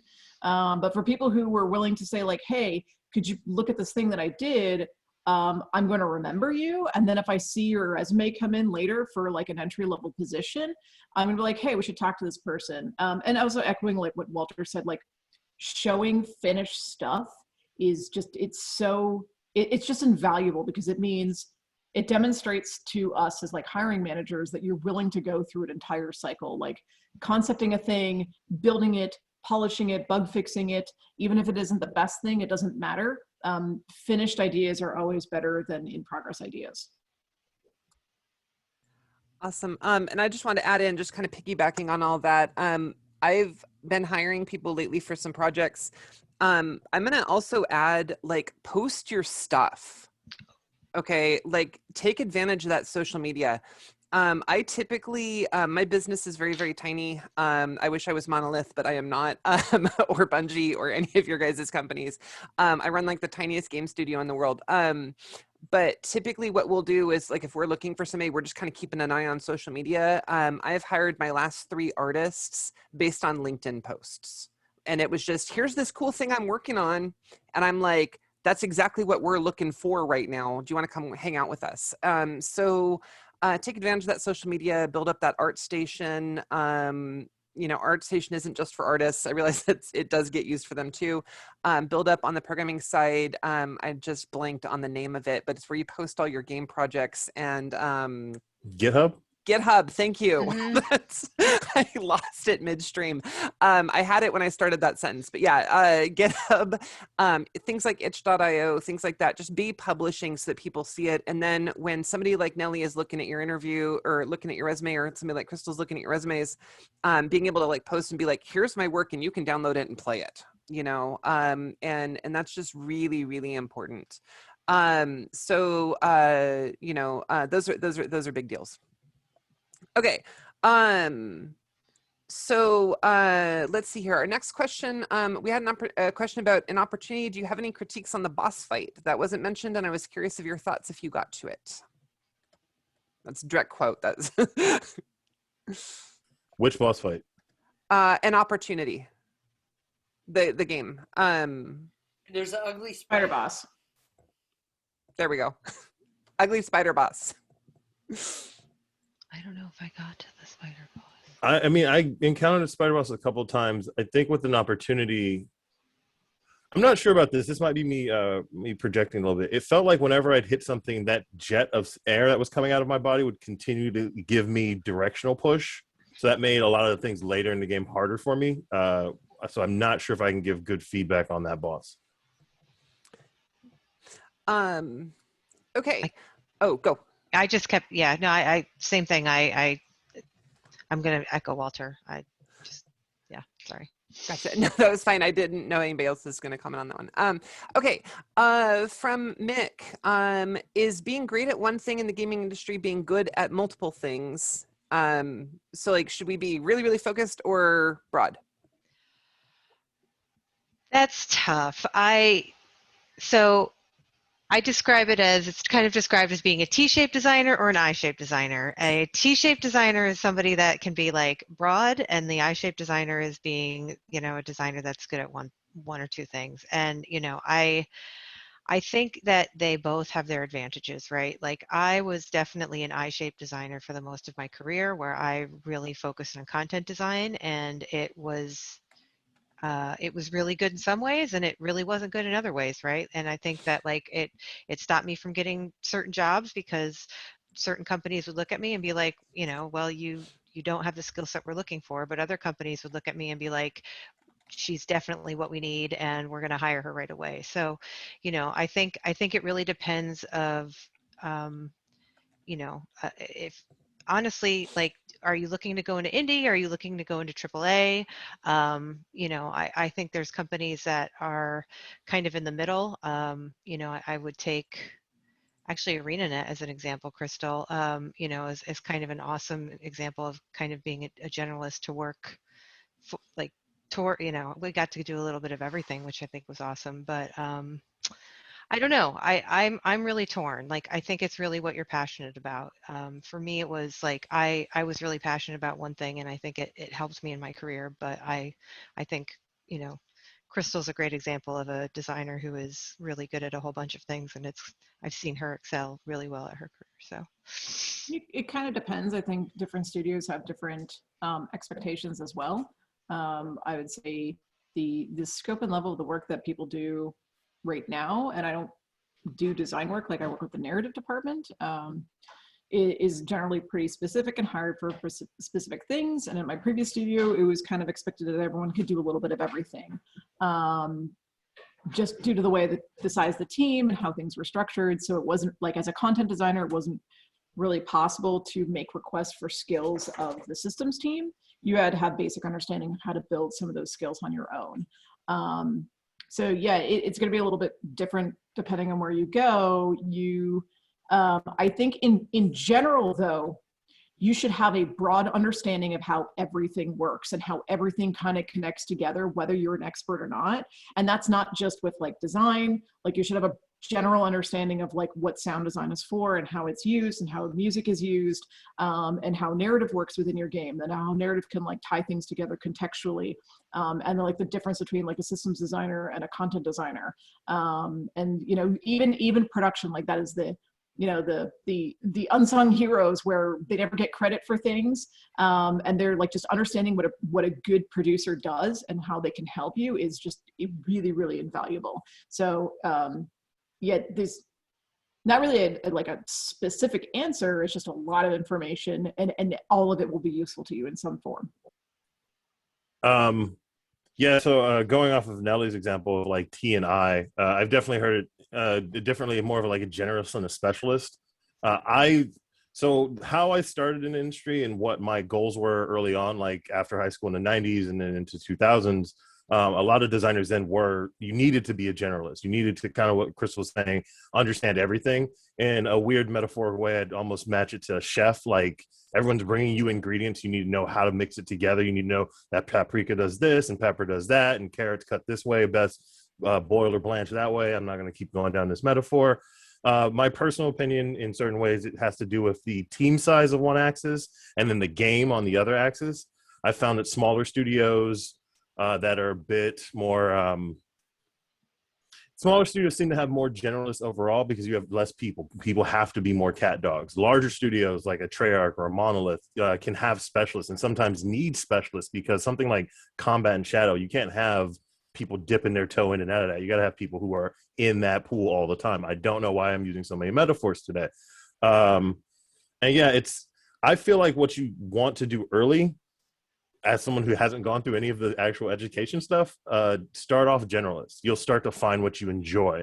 And when you find what you enjoy, double down on it. And you'll come in with a solid foundation, and you'll start to like develop in the way you want. At the same time, though, I will give a little piece of advice, and it might be a little too far out ahead for some people. Don't get too stuck in what you love doing, because I would say be wary of becoming someone who after 10 years being mastery, can't pivot and runs into a situation where they feel like the industry might be getting past them or they're not able to keep up in the same way. Again, that might be a little too far out in the future for some of you. All right, this is great. I'm curious. So Mason asks, I'm curious about tuition reimbursement. Would you guys know the best way one could go about accomplishing that in the industry? I have a weird way, not in the way that you're describing, as in like a company pays for your tuition. Though some situations like Microsoft will pay for like extended learning and stuff like that. I would say the best way to work on this, in my opinion, would be not to be nervous during negotiation phase of a job. Like, if you're to the point where you guys are talking money, don't feel like you have to take lower, or don't feel like it's always just a foot in the door kind of thing. Cause you can bring that up like, hey, I have bills I need to pay. I got school I need to pay down. And honestly, if the company doesn't understand or respect that, I would suggest passing, but that depends on how much food's in your fridge in that moment. So Okay, I am out of questions in the pile. So if anybody has any questions, let's get those in there. And then if we go a couple minutes without any questions, we're going to go ahead and end up for the day. So if you have any questions, get them in now, please. You play the Jeopardy like. Doo, doo, doo, doo, doo. Somebody was talking about that the other day, actually, not to derail, but the Jeopardy thing reminded me. Choir, it is almost impossible to synchronize people over Zoom. And I just noticed how out of sync Nelly and I were with that song. So, there you go. It is so hard to sync people over Zoom. And you see all those people who are like doing fancy choir things on YouTube and stuff like that. And how are you syncing that up? Like, that's so cool. Let's see here. Did get a question. What do you use for remote team management? Are you using Trello? What are you guys using? Jira. We use a lot of Jira. Trello works too. Trello absolutely works, but some of the companies that I've worked at, we use Jira, Confluence. Those are the two big ones that we use currently. And Slack, that's one that we also live on. Slack, we would be just destroyed without. And yeah, I think those are our big three, at least, when it comes to maybe not specific management, but like, communicating and working together in a remote environment. I think Trello's solid based on your size. I think currently I'm working with ADO, which is a Microsoft, I believe, situation. I've used DevTrack. Well, DevTrack might not even be around anymore. Jira is another one, yeah, for sure. I mean, Trello's in the wheelhouse. It'll get you what you need. Like, sometimes it's about getting the car to get moving, not about trying to put the perfect carburetor in it. Yeah, I'm not sure what tracking software we use because I don't interact with it. But Jira's great. Lots of Confluence. And we don't use Slack. We're using Teams for all of our communication. Okay, thank you guys. Next up, this is more on the fun side. Andrew asks, what's your favorite kind of game? Metroidvania, platformer, etc. Oh man, for me, it's super easy. Open world, third person action adventure games. It's very specific. I will spend like hundreds of hours into like games like the Assassin's Creed series, the Batman series, the more recent ones. Yeah, just put me in things with a really, really rich story. I have to know how the story is going to end. So if you hook me like right away with like a mystery that's going to be solved, I will play that game to the end because I must know how the mystery ends. Currently, I'm the same as Crystal. I would say of all time, I'm probably like point and click adventure games. I feel like my all times have definitely changed. Like, when I was a teenager, my all time was Twitch shooters, and then working on shooters for like 6-7 years kind of pushed us to the side. Right now, I think at my current age and my current like time management situation, I would call them games that are like one more game are very good. Knockout City that just came out is a perfect example of that. Rocket League is a great example of that. Something I can get in and out really fast. Similar phone game metaphor or thought process there. Not to say I don't love me a good open world. Like Mafia 3 is one of my favorite open world games ever. And something like nowadays, it's nice to see something with a twist to it. I was playing a game, Rain on Your Parade on Xbox, just a cute little weird indie game. Like, it's like, I understand it. I'm also playing Biomutant. I mean, for me, as like kind of a, not to sound weird, entrenched or trenches designer, like kind of always dirt under the fingernails, I find I need to play a lot of games. And that's why I completely agree with Crystal's point about playing on easy, because I got a lot of research to do, and I can't be putting 100 hours in every game anymore. It's like 3 every week, man. It's awesome. All right. Linton asks, do you know of any pre-degree internship programs for game development companies? I see some students in high school with pretty robust raw talent, but lack of honed skills. Many of the companies that I've worked at don't require a college, necessarily like being in college to apply for an internship. So a lot of the time you talk about the raw talent, and we, as a hiring manager, we kind of look for that. And I don't know, Crystal, I'm going to put you on the spot, throwing you under the bus. Yeah, they're like, lots of companies have internships, either, short term over the summer. I've seen some longer term ones that go for a year. And like, my expectation if I'm hiring someone for an internship is like, you have a willingness to grow and to learn, and that's it. I don't really expect much experience. So you just kind of have to like look around and see what companies are offering. Find out who the company's recruiters are and message them on LinkedIn, and say, hey, I'm looking for internships. Do you have any? They would know, and they can let you know about whether they have them or not. They're a really, really great way to just get your foot in the door. And by that, I mean, how we actually like make games at big studios is going to be quite different from how you guys are making games in school. And so getting like that kind of experience, like that really, really fast-paced environment with like big teams, like that's really invaluable. And then like, because I work with like narrative specifically, having a background in games is really helpful, but also having a really well-rounded like writing history is actually also very useful. It's some of the best people that I've worked with, they spent a decade working in other mediums like film or TV or theater, and then they just decided to kind of try games, and they're able to leverage a lot of those writing skills, those storytelling skills, and then bring them to the games medium. I mean, I don't really have any great feedback directly as like the most I do for hiring is I'll be part of the interview process. I do fully agree with Crystal's point about reaching out to recruiters on LinkedIn. I would also say follow them on Twitter. I retweet every time I see anybody I know who's looking for work at a studio situation. I would give a little bit of feedback that's a little deeper in. So when it comes to internships or like a contractor job, we all love making games, right? We are doing it because there is a passion in us that honestly won't shut up unless that's the thing we're doing. When you get to a larger studio for a job like an internship or not consulting, but a contract job, it's usually because they need someone to do, I don't want to say very, very raw work. Like you're going to be placing a bunch of stuff. Like you're not going to be doing the fun, crazy, cool stuff. You're not going to come in and start giving a whole bunch of dissertations on how a game should be made. You'll get there, but those kind of jobs aren't usually the ones where you get to shine in that way right away.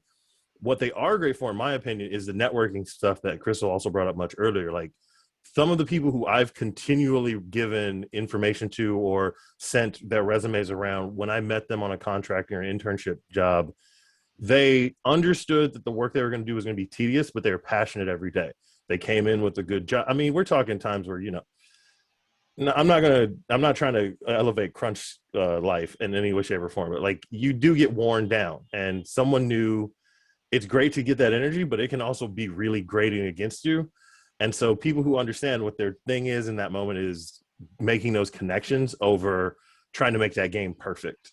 Yeah, I would definitely start looking up recruiters on LinkedIn, Twitter, reach out to them. Like Crystal, I think, brought it up as well. Most of us are happy to talk about stuff. So, yeah, and I wanted to add on one thing to the internship thing. A lot of times the internships work is going to feel like super entry level data entry in some cases. The reality is that is actually the bulk of what we do. I mean, I don't anymore as a manager, but like when I'm actually like when I was a game designer, it's really only 10% coming up with like really cool ideas, and it's 90% figuring out how to get them in the tools. And then even, you know, and then there's like another, the second 90% was just figuring out how to like bug fix the crazy things that you built that are broken. So like the best skill you could have is to be really good at problem solving and really flexible about how you solve those problems, and to not give up when you're faced with some like impossible problem in the tools. Perseverance. Sorry. That's exactly what it is. The I was just gonna say I made like 2,000 cave maps for my first game, City of Villains, when I first started, and you know, it was literally just placing trays together, and you know, it was tedious, monotonous, but like it taught me how to, you know, line up things on a grid and checking things in Perforce, and you know, it taught me all the core skills that I needed to do for my job, and it was, you know, it was a good learning experience. I never want to see another cave map again. That's valid. That's a lot. Yeah. It's 2000. Oh my gosh. All right. What would you say is the normal interview for a first-time hire? Multiple people interview one time, phase 1 HR, phase 2 project manager interview, phase 3 team interview. Like, what does that look like, that whole hiring process?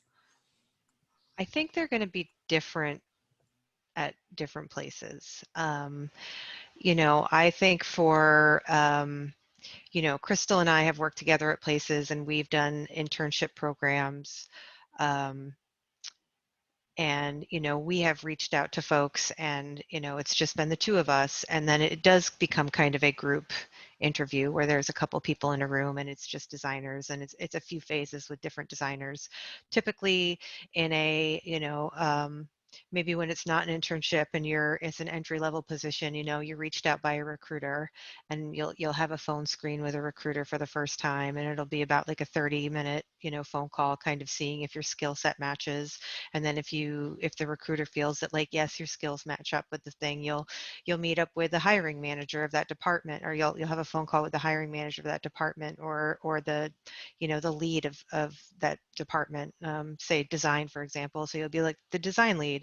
And if, you know, that'll be like another 30 to 45-minute phone call. And if the design lead decides that, hey, you have potential and you might make a good match, then you move on to the next, and then you'll kind of meet the rest of the design team. And it may be a multi-tiered, you know, day where, you know, you meet 2 or 3 designers for an hour, and then you move on to the next group of 2 or 3 designers, and it's, you know, it can be like 3 or 4 hours.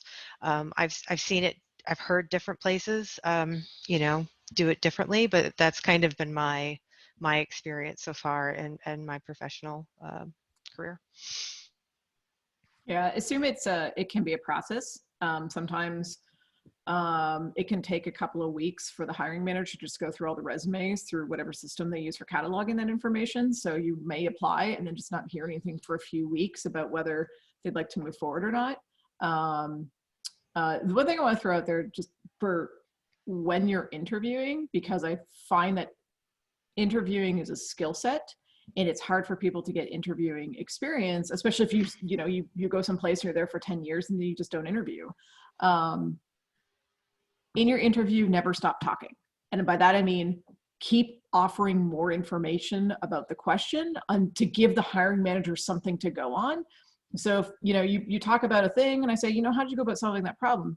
And you're like, oh, I just went to the programmer and made a simple request and then it was done. And it's like, good, go on. Now tell me more about it. Like, how did you come to that conclusion to go talk to the programmer? You know, what did the two of you collaborate on? Like walk me through every detail of that process, because it means it gives me a clearer idea of like what and again, goes back to problem solving, like what your thought process looks like. So it helps hiring managers sometimes if I have to say like, okay, hey, whoa, let's like, you know, let's move on to the next topic. I've got the data. Really, really short, concise answers actually don't really help in interviews because it's just not enough information. It's also really good to use examples of what you've done in a workplace. I've noticed that, you know, if you can say like, you know, I have a one time, you know, I had this problem and this is how I handled it is a really, you know, good way to express like how you've solved those problems in the past. And I'm sorry, Walter, I didn't mean to cut you off. Go ahead. I mean, honestly, what Nellie pointed out was my experience overall. You have some kind of phone screening with a recruiter or like the intro person. It could be an external recruiter, or internal recruiter. Next, you'll talk to either a manager or a lead of that department. You can or may get a test. I found earlier in my career that's when the test would show up. Would be like, okay, now take a couple days, you know, do this test we have, and if that went well, or like later as I got into like senior and higher, that just kind of you're able to look at my history and kind of go, okay, he's done enough. Then the third I would say is almost kind of like a culture fit interview where like you'll interact with a bunch of people in your department and sometimes even people just outside of your department. Overall, I mean, Crystal hit a lot of my main feedback for how you resume or how you interview. A couple things I would add, always have questions. Like, honestly, I have had many times where I'm interviewing someone for a job and they didn't do any basic research on the people they were talking to or the company. So they didn't have any questions about the company. That's a big red flag to me because your mind should be active. You should always be kind of thinking of stuff, kind of what Nellie was talking about. And a piece of advice, at least from what I figured out after a couple of these, firing squad interviews, which is you on one side and like 4 to 10 people on the other side, are extremely grating on your, like, it makes my heart rate increase. It's so trite to say it. You don't need to panic in that situation. If you're face to face or phone to phone with someone at that point, in no way, shape, or form do they think less of you. Like, you are a member of our community at that point. We are talking to you for a reason. Like, imposter syndrome is one of those things I don't know how to beat, at least, but like, don't let that imposter syndrome screw up that moment. Like, take those deep breaths and go forward. We all play games. Like, we understand. Okay. So I got some questions that I want to jump around in here too, just because what you guys have been saying has been reminding me like, oh, I should ask that. I think it was Nellie mentioned something about skills tests, or no, I think that was Walter. Sorry. I think Walter mentioned skills tests. Can you explain to me what a skills test is? Because I don't think most industries don't have that. So I don't think everybody's kind of familiar with that concept. Okay. So I've had a few different ones and I think I'm okay to actually say these out loud. I mean, all the companies, I mean, NDA. no, I don't think any of the NDA, because none of it necessarily was a project itself. Like, for example, I interviewed for BioShock Infinite, and part of the skills test was a systems power list of what I thought. This is before the game came out, but me just coming up with stuff. One I did for Rainbow Siege 6 was building out a world or a map. I didn't do a very good job as far as I'm concerned. It was a document on what the world, or what the environment was, and then kind of I can't remember Google's drawing 3D program, but I used that to build the actual world. For Halo 4 way back in the day, it was an all-day interview, 4 different groups, 2 or 3 hours each with a couple whiteboard stuff. I think Undead Labs was also a whiteboard test at one point. So it kind of depends on the job and what they're looking for. It's just they want you to explore your creativity and your abilities. That's probably the best I can say.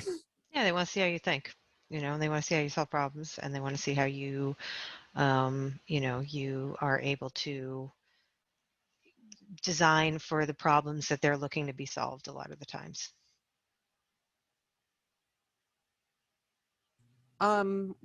Imposter syndrome. Okay, so I'm going to define it because not everybody here knows what it is. So imposter syndrome is basically kind of that constant feeling of you're not quite good enough to be here, you don't belong, like, oh my god, look at all these other cool people who are so good at their thing and I just suck.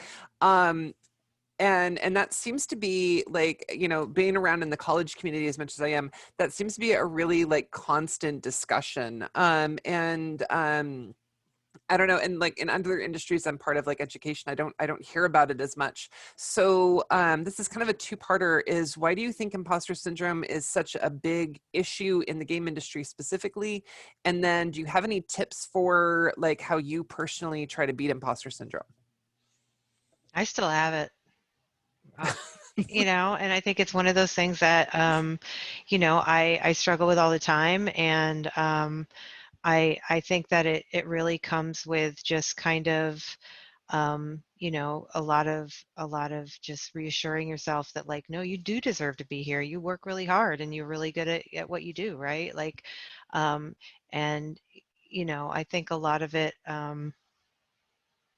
you know, I for a while, I'll be honest, I went to other people for a lot of reassurance about how well I did my job, and you don't need to do that. You know, you just really need to focus on like, no, you're doing a great job. You are where you are because you deserve to be where you are at, and you know, you work really hard, and like, no, you're doing a great job. So, you know, I think it's a natural thing for most of us to have it, and you know, just know that you're definitely not alone, and people who do this for as long as I have still get it, and like that's totally cool. And you know, I think I personally, this is just totally speculation, is I think it is so prevalent in this industry is because this is such a like highly competitive industry, and you know, like there's a lot of people. I compare the game industry to the modeling industry. There's somebody always like younger, like willing to work harder than you, like, you know, always gunning for your job, like, and you know, you're always just kind of having to like prove yourself. And I think that that is a, you know, you just kind of, you always feel like, yeah, you know, you're having to work. And I think that you just, you know, you're skilled, and you know, like your experience is absolutely, you know, worth something. And I don't know, I'm going off on a tangent. I'm gonna shut up now. Somebody else talk. One of you three talk. Okay. Yeah, it's, you know, you find a bunch of success in your career. I think sometimes you see maybe you have a bunch of success and someone else didn't. And then you're like, oh man, like, do I deserve the success? Why didn't they get it? You know, it's a bit, sometimes it's you're always looking for like the yeah, but when someone's like, you did a great job. And you're like, yeah, but what did I do wrong? Yeah, the modeling industry is kind of a good analogy. I don't know. I think it's just because we see other people doing really, really awesome. And it's such an internalized feeling, I think, is the big thing. You internalize it and you don't realize that someone else also has it and they're internalizing it, but you're looking at them, you're like, man, they're doing awesome. They don't make mistakes. They don't say, you know, silly, embarrassing things. They're actually thinking the same thing in a lot of cases. So yeah, I don't know why it exists in this industry specifically. It just kind of comes with the territory. Again, I think the competition does affect it. I think it's an interesting spectrum, actually. Like, I don't think it's just imposter syndrome. I think that's one side of the spectrum. The other side is survivor's guilt. Kind of what Crystal was pointing out is something I've definitely felt on the survivor guilt side, or survivor's guilt side, where like, so I call it the dungeon because at Activision, they used to have us in a basement with no windows and no ceiling. You could just see the pipes and stuff. That's how we tested for years. 99% of the people from the dungeon went into production. I am one of the rare people who got into design. And that was a strong sense of survivor's guilt while I was at Treyarch. When it comes to imposter syndrome itself, it's just, I mean, I constantly don't feel like I'm good enough. I don't feel like I have the proper education for it. I feel like maybe I just got lucky. Like, there's a whole bunch of reasons that my mind can take and just twist and keep me unhappy for days. And then going back to what Nelly and both Nelly and Crystal said, like, everyone else has that. So the place I'm at right now is less than 30 people, and I'm considered one of the 2 Unreal Masters. And I don't feel like an Unreal Master at all. Like, I've got like the lead coder asking me stuff, and I'm like, dude, you know, like 7 languages, and 2 of them are actually like spoken languages, not code languages. And you think I can help you in this blueprint? Okay. Weird little story. I'll have 2 more things. Weird little story tangent. When I was on Zombies, I don't remember his real name because I used to call everybody by our handles. Endless Winter. I remember being in a stand-up meeting. It was just 7 of us at the time. And I said something because I'd done something wrong. I think it was in Cosmodrome. And I'd messed up the daily playtest. And I was going in on myself. This dude, like, probably 120 pounds dripping wet, about my height. I'm the size of a fridge. So I'm not a small person. He got in my face, and this man is super intelligent. Like, I will always respect Endless Winter. And he was just like, I never want to hear you say that about yourself again. And I just never brought it up there. Something interesting that I found on Instagram a couple of days ago, someone was saying they feel like their imposter syndrome is actually a previous version of themselves, like Perforce Revision 27, coming and talking to you now, like, you're not good enough to be here, but you got here. So that voice from back then can talk all the mess it wants. It's just jealous because it sees you got where it wanted to get, but that's you. So it's a weird thing to fight, and you're going to fight it. You're going to beat it, as far as I'm concerned. If it helps everybody in the room with your respective imposter syndromes, I'd like to just kind of point out that as of this moment, actually technically as of last week's moment, you have all shipped a game. Mm-hmm. Okay, that is something that not every game dev out there, even the pros, can actually say. You have all shipped a game. Say it with me now. I have shipped a game. Okay. You're no longer imposters. You are part of the game development industry. You have developed a game. You're one of us. Okay. Welcome to the team. You know, you're not an imposter because you shipped a game. End of story, full stop, period, end. Okay. Any other? I think I am out of questions again. Does anybody else And I have... actually, one more thing on the imposter syndrome stuff, just because the comparison to modeling. Interesting thing to me, I would parallel it, or at least I'd find a parallel in hip hop. I'm a big hip hop fan. I've been since I was a kid, born in the 80s, in one of the central parts of hip hop. Like, imposter syndrome is in hip hop as well. You just don't show it. You show not necessarily aggression, but confidence instead. You blow yourself up. That a lot of that early stuff from the 80s and stuff was about hyping self up. And I do feel like at the core it was just because in a lot of ways, not to go too far down the socioeconomic ladder, the rest of the world was constantly telling you weren't good enough. So you had that moment to kind of build yourself up. I definitely lean on hip hop when I'm in those moments. So it brings me up a lot there. And I think a healthy version of imposter syndrome can be born out of that confidence. Like, another strange tangent. Kojima is one of the people I want to defeat because this person made a game about movement and inventory, and it was a bestseller. Death Stranding is a game about two core concepts of development. Like, it's just movement and inventory. So, like, feel like you're not good enough, but also try and have a goal and say, I'm going to get to that. And you'll turn around 10 years later and be like, how did I even get here? I'm not sure what just happened. Gotcha. Okay, so related, Walter, you'd mentioned being in a stand-up, so can somebody kind of pipe in with kind of what the idea of Scrum is, and/or like how you guys deal with like team communications? Is it normally Scrum? Is it stand-up? And then if somebody wants to just give a 3-second definition of Scrum for the people who aren't industry people, that'd be awesome too, just to kind of explain how that system works for people. Oh, I haven't used Scrum in years, so I should be. Or what does your studio use instead of Scrum? So sorry, didn't mean to step over you, Walter. I was just gonna say, from my experience, there's Waterfall and then Scrum Agile, which kind of feel the same to me. Although I'm also not one of the highly organizational or technical people in that aspect. So Waterfall is usually like someone makes a decision, and then that decision is spread out amongst all the departments. So it's waterfalling down.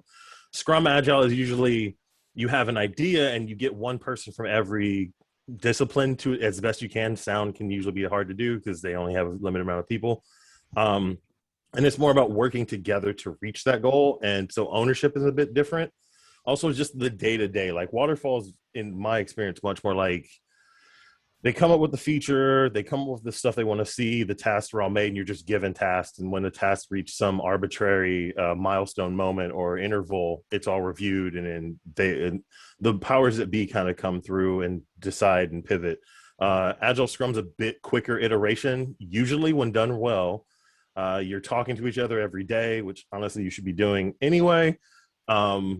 You're having those more face-to-face moments, which you also have to kind of manage, because part of the thing with Agile and Scrum is you're not meant to be there for a long time. And Waterfall, teaches you to be in meetings for long periods of time. And Agile is really more of like a, we're all talking about what we're doing. Okay, go. And if something needs to happen, talk about it later. Yeah, honestly, it feels to me a lot like it's just the iteration loop is shorter for Agile Scrum in comparison to Waterfall. I don't know what Scrum stands for. I can Google it real quick and seem smart. Scrum is not an acronym. It is a rugby term. All right. Let's see here. Does anybody else? What is Waterfall does sound, actually, that's a really nice corollary, Chris. Dr. Cornell was like, Waterfall sounds like the typical student experience. And honestly, like, the more I think about it, the better that analogy is. Like, that's kind of awful, but also so true. So anyways, so great call out there, Chris. Anybody else? How does your studio kind of manage that then? So Nelly, you said you don't do Scrum. We do how does that work for milestones. you We do guys? like 2-week kind of milestones where we set goals, and we basically just, if we hit them, then yay, and if we don't, we'll kind of roll them over into the next one, and or reassess. Like sometimes you're like, hey, I've got this goal, and you're like, if you don't hit it, you're like, do you really need it? And like, no, okay, but yeah, we do milestones. Cool. Crystal, is that kind of your experience too, or do you guys do something else? Basically the same thing, like milestones. Okay, are there any other, so I'm out of questions again. Does anybody else have any other questions for us? Or for them, really? I just read them out loud. I feel like the person on Star Trek that just talks just talks to the computer. What's Sigourney Weaver on, what was that movie? You guys know what I'm talking about? That's an old reference. Anyways, okay. I'm gonna go ahead and talk about what's next. And then if any more questions come through, then we'll go ahead. Galaxy Quest, thank you, Linton. Okay, so anyways, Sigourney Weaver's character in Galaxy Quest, that's me today. Anyways, so next ups, so what I'll be doing over the next couple weeks for people is sending out certificates and all that other nifty stuff, awards and such to everybody. Every teacher should get something from me. So there's participant certificates, and there's completion certificates, and there's winner certificates. There's all kinds of paper. I just killed about 1 billion trees. So y'all are going to be getting that stuff. So in the next steps for people, there's a lot of stuff going on. First off, Ames is trying to get their stuff together on our end to try to start having some student representatives. So some of you in the room today, if you are interested in being part of this crazy organization, there is potentially a role for you. And so, yeah, that was not intentional, Walter, but I love that. My background is an homage to the trees needed for all those certificates. So anyways, so if you're interested in potentially doing that, we are going to be reaching out. As always, I do want to say thank you to panelists and really appreciating, and I'm just stealing Chris's words here, but so he posted in chat, but thanks to panelists and really appreciate the insights and time. And that leads into how I usually like to close these things. So, and this is especially to the students here, but I want to kind of go into the idea of like, nobody gets anywhere without other people. We all kind of rely on each other. We all kind of need each other. And so there's two things. There's a lot of psychology studies because I'm an ex-psychologist. That's like my background. So there's a lot of background and there's a lot of studies that show like you are more successful when you're grateful. And one of the things I think we should do is always recognize those people that help us out. The people that have those conversations with us, the people like our judges who, when I call them and these people are stupid, they should stop answering my emails. But I'm like, hey, Nellie, do you want to do another thing for me? And she's like, sure, I'll do it. I'm just waiting for the day where she stops answering my email. Anyways, so, is people like that. And we need to, Crystal's on year 2 with us. And, every time people are willing to kind of step in and help you. And as students, I think that I really would want you guys to kind of see the power in that. And then on the day-to-day, your instructors, and some of our instructors have had to go now, but, Linton's in the room, Chris is in the room, Scott's in the room, Leanne's in the room, Bassett's in the room, other Chris is in the room. You guys can fight over which one was the first Chris and which one's other Chris.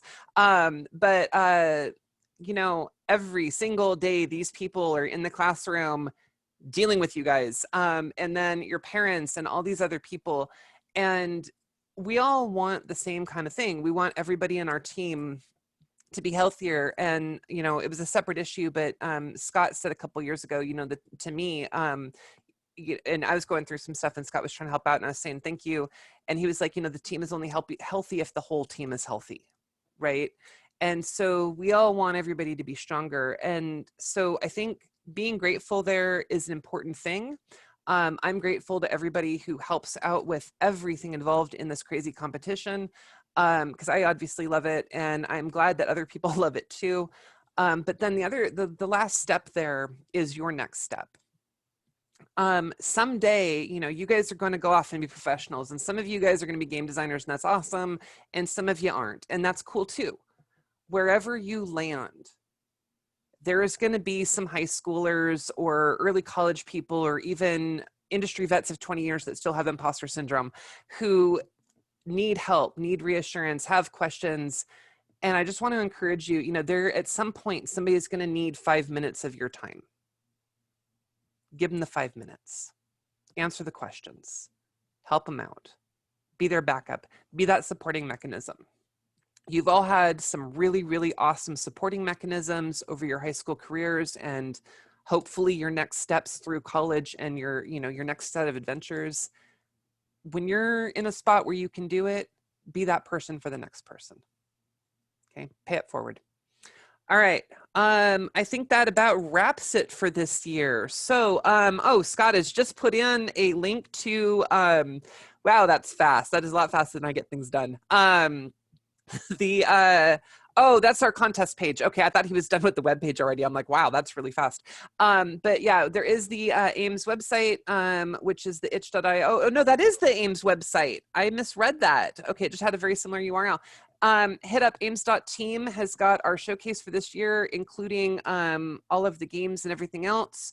And it will have a video very, very shortly as soon as I send Scott this recording when we're done. So please check that out. Please keep an eye on our contests. Please check out tomorrow's contest. Tomorrow's the film and animation competition, so let's not forget about that. And I want to give one final round of applause for judges, parents, teachers, and panelists. I think I said somebody twice. Oh, and students. That's, I'm sorry. I got in a chain and I looped. Anyway, so give everybody, please get a round of applause, your favorite emote, whatever. That is it for this year's showcase. I'd like to thank everybody for joining us and have a wonderful rest of your weekend. It's very nice out there. Like, get out there and enjoy it. Thanks, everyone. Thanks, Jim. Thank you. Thank you, everybody. Thank you, judges, very, very much. Thanks for having us. GG's.